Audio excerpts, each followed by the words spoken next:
এই হাদিকেই কেন গুলি করা হলো? কে হাদিকে গুলি করছে তার চাইতে কেন গুলি করছে এই প্রশ্নটা জরুরি। হাদি বর্ষা বিপ্লবের মধ্যে দিয়ে গড়ে ওঠা তরুণ এবং বিপুল সম্ভাবনাময় এক রাজনৈতিক নেতা। অনেকে আওয়ামী লীগের দিকে আঙুল তুলতেছে। আওয়ামী লীগ অবশ্যই বর্ষা বিপ্লবের প্রধান শত্রু, কোনো সন্দেহ নাই, কিন্তু আওয়ামী লীগই কি একা বর্ষা বিপ্লবের একমাত্র শত্রু? না। রাজনৈতিক দলগুলো যারা হাসিনা বিরোধী লড়াই করছে তারাও তো বর্ষা বিপ্লবকে ধারণ করে না। সরকারের মধ্যে বিপ্লব বিরোধী ধান্দাবাজ অপদার্থ ধ্বজভঙ্গ লোকেরা ঢুকিছে একের পর এক।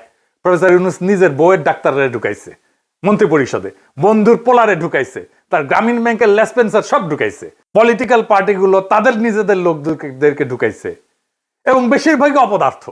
না আছে এদের ম্যানেজমেন্ট স্কিল, না আছে পলিটিক্যাল নলেজ, না আছে সদিচ্ছা, না আছে শরীরে জোর। আওয়ামী লীগ অস্ত্র কিনে সশস্ত্র যুদ্ধের ডাক দিছে, অস্ত্র কিনে যুদ্ধ করার কথা ঘোষণা দিছে, একবার না বারবার জেনেভায় যায় প্রকাশ্যে দিছে। অস্ত্র হাতে নেওয়া ছাড়া, গেরিলা যুদ্ধ ছাড়া এই রাজাকারদের বিরুদ্ধে জেতা যাবে না। আমি আবারও আপনাকে বলি যে সশস্ত্র সংগ্রাম, গেরিলা প্রস্তুতি, এগুলো আমাদের জন্য জরুরি এবং সেটা আমাদেরকে ভাবা শুরু করা উচিত। আমি মনে করি বাংলাদেশ আওয়ামী লীগের এসব পুতু রাজনীতি করার সুযোগ নাই। আমরা দেখব যদি ভালোই ভালোই কাজ হয় হবে, কিন্তু দেশ যদি এইভাবে পাকিস্তানের দিকে চলে যেতে থাকে, সশস্ত্র সংগ্রাম এবং আমাদেরকে এই গেরিলা সংগ্রাম বা আরেকটা মুক্তিযুদ্ধ ছাড়া আমাদের কোনো রাস্তা নাই। শুধু কি এরা হাসিনা লেসপেন্সার? হাসিনা নিজেই বিপ্লবীদের হত্যার নির্দেশ দিছে। শুনেন, কথা কম গাছ বেশি। নেত্রী আমাদের যে ভাই বোনদের হত্যা করেছে, আমরা অস্ত্র তুলে নিয়ে এদেরকে হত্যা করবো ইনশাল্লাহ আগামীতে।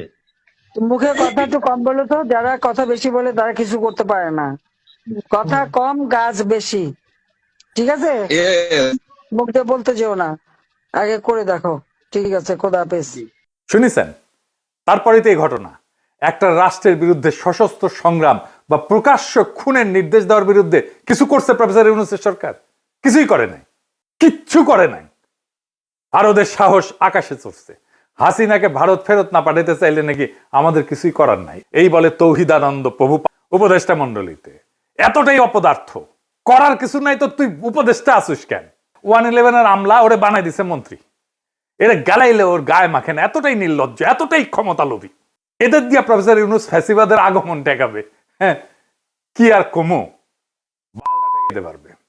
নির্বাচনের তফসিল ঘোষণা করছে না, দেখেন কি ভয়াবহ রক্তপাত হয় এই পুরা নির্বাচনী সময়। কিছুই ঠেকাইতে পারবে না। কেউ তো কথা শোনে না, আমলারাও কথা শোনে না। ক্ষমতায় বসেছে, রাষ্ট্রযন্ত্রের উপরে কোনো নিয়ন্ত্রণ প্রতিষ্ঠা করতে পারে নাই এই 2 বছরে। এত সাপোর্ট দিয়ে গেছে, কোনো স্যাদব্যাদ নাই। আচ্ছা বলেন, এনএসআই, ডিজিএফআই যদি না জানে কারা ঢাকা 8 আসনের প্রার্থী শরীফ ওসমান হাদিকে হত্যার উদ্দেশ্যে গুলি করছে, তাহলে এই সংস্থাগুলো বন্ধ করে তো দিতে হবে। এগুলা রাখার যুক্তি কি? এই সংস্থা দুইটার প্রধানদের আজকে তো বিদায় করে দেওয়া উচিত। এরা কিছুই করতে পারবে না। জাতীয় নিরাপত্তা উপদেষ্টা একজনকে বানাইছে।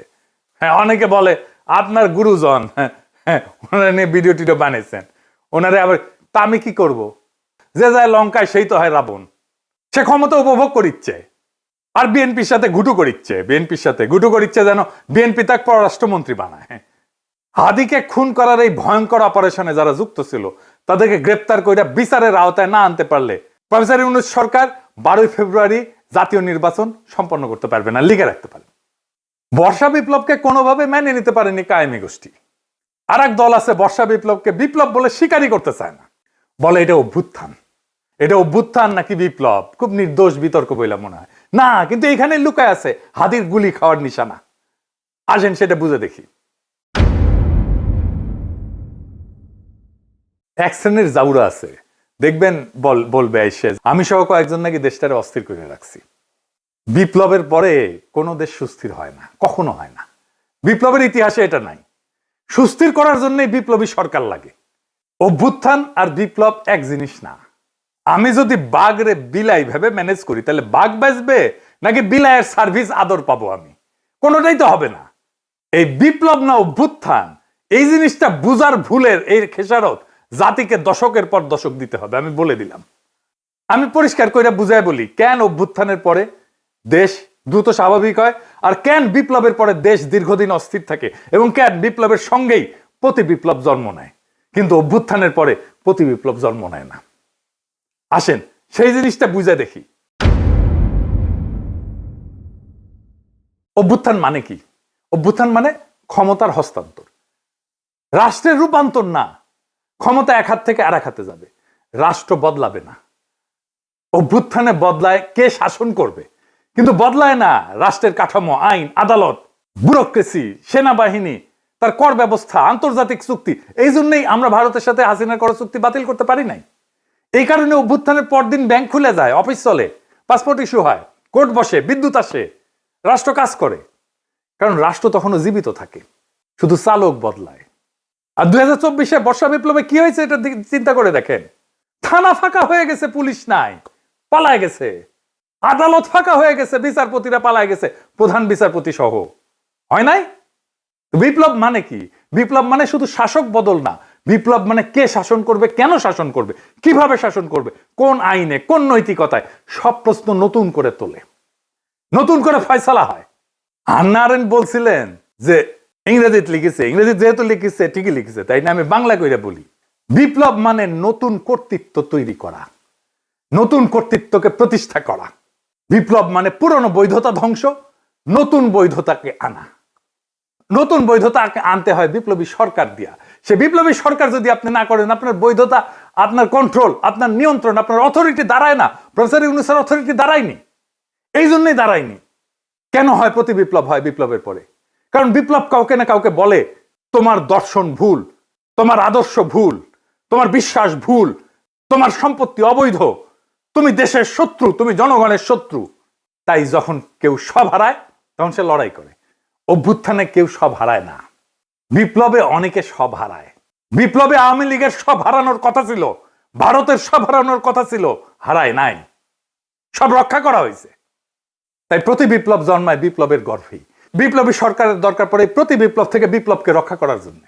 ইতিহাসে দেখেন, ইতিহাস কি বলে? শ্রীলঙ্কা তো প্রেসিডেন্ট পাশে দখল করে ফেলছিল না জনতা, ওইটা অভ্যুত্থান ছিল। দেশটা সুস্থির হইতে সময় লাগেনি। নেপালও কি হয়েছে? তাই হয়েছে না? নেপাল সুস্থির হয়ে গেছে না? সময় লাগেনি, কারণ ওইটা অভ্যুত্থান ছিল। বাংলাদেশ সুস্থির হচ্ছে না কেন? কারণ আমরা সেই গুরুত্বপূর্ণ সত্যটা এড়াই গেছি যে বাংলাদেশে একটা বিপ্লব হয়েছে এবং বিপ্লবের পরে অস্থিরতা থাকে, সেটাই স্বাভাবিক। কিন্তু সেই অস্থিরতা কতদিন থাকবে সেটা নির্ভর করে একটাই বিষয়ের উপরে, নতুন সরকার কতটা পূর্ণাঙ্গভাবে বিপ্লবী। আমরা সেটাকেই বলছিলাম বিপ্লবী সরকার। ইতিহাসে যেই সরকার বিপ্লবের ম্যান্ডেট নিয়ে, বিপ্লবী কর্মসূচি নিয়ে স্পষ্টভাবে পুরানো রাষ্ট্র ভেঙে নতুন রাষ্ট্র করে, সেখানে অস্থিরতা তুলনামূলকভাবে কম সময়ে দূর হয়ে যায়। কারণ সেখানে থাকে ক্ষমতা স্পষ্ট কেন্দ্র, আদর্শিক এবং রাজনৈতিক পরিচ্ছন্নতা। আর এইখানে না ঘরকা না ঘাটকা, বলে রাষ্ট্র সংস্কার করব, আর সব পুরানো কিছু সবকিছু রেখে দিছে। রাশিয়ায় 1917 সালে বিপ্লব হয়েছে, অস্থিরতা ছিল কিন্তু দ্রুত নিষ্পত্তি করে ফেলছিল বলশেভিকরা। অস্থিরতা দীর্ঘ হয়নি, যুদ্ধ ছিল কিন্তু দ্বিধা ছিল না। চীনেও কমিউনিস্ট সরকার পুরনো রাষ্ট্রের সঙ্গে আপোষ না করে নতুন রাষ্ট্র গড়ে তোলে। এইটাই বিপ্লবী চরিত্র, দ্রুত রাজনৈতিক স্থিতিশীলতা এনে দেয়। ভিয়েতনামও একই কথা। কর্তৃত্ব প্রতিষ্ঠা করতে হয় বিপ্লবী শক্তিকে। অন্যদিকে সরকার যেখানে না ঘরকা না ঘটকা, আধা বিপ্লবী, পুরানা এলিট আর নতুন শক্তির মধ্যে দোদুল্যমান, সেখানে অস্থিরতা লম্বা হয়। তাই হয়েছে প্রফেসর ইউনূসের সরকারে, পুরনো এলিট আর নতুন শক্তির একটা কোয়ালিশন হয়েছে। ফ্রান্সে বিপ্লব হয়েছে 1789 সালে। এরপরে দশক ধরে অস্থিরতা চলছে। মূল কারণ ছিল বিপ্লবের প্রশ্নে স্পষ্ট সিদ্ধান্তের অভাব। অর্থাৎ সমস্যাটা বিপ্লব না, সমস্যাটা হইল অসম্পূর্ণ বিপ্লব, বিপ্লবের পরে কর্তৃত্ব প্রতিষ্ঠা না করা। প্রফেসর ইউনূস কর্তৃত্ব প্রতিষ্ঠা করতে পারে নাই, আমাদের অনেক সাপোর্ট সত্ত্বেও। যত বেশি বিপ্লবী সরকার হয় তত দ্রুত ক্ষমতার প্রশ্ন মীমাংসিত হয়, তত দ্রুত দেশ স্থিতিশীল হয়। বিপ্লবকে যে থামায় দেয় যায় সরকার, অস্থিরতা তার পিছু ছাড়ে না, প্রফেসর ইউনূসেরও পিছু ছাড়বে না। কিন্তু বিপ্লব যে সম্পূর্ণ করে, স্থিতিশীলতার তার অনিবার্য ফল। আজকের অস্থিরতা, অরাজকতা সবকিছুর দায় ওই ছাত্রদের, যারা প্রফেসর ইউনূসের সরকার বানাইছে। এডিটর সাহেব, প্রফেসর ইউনূসের পেছনে ছাত্রদের ছবিটা দেখান, কারা কারা আছে।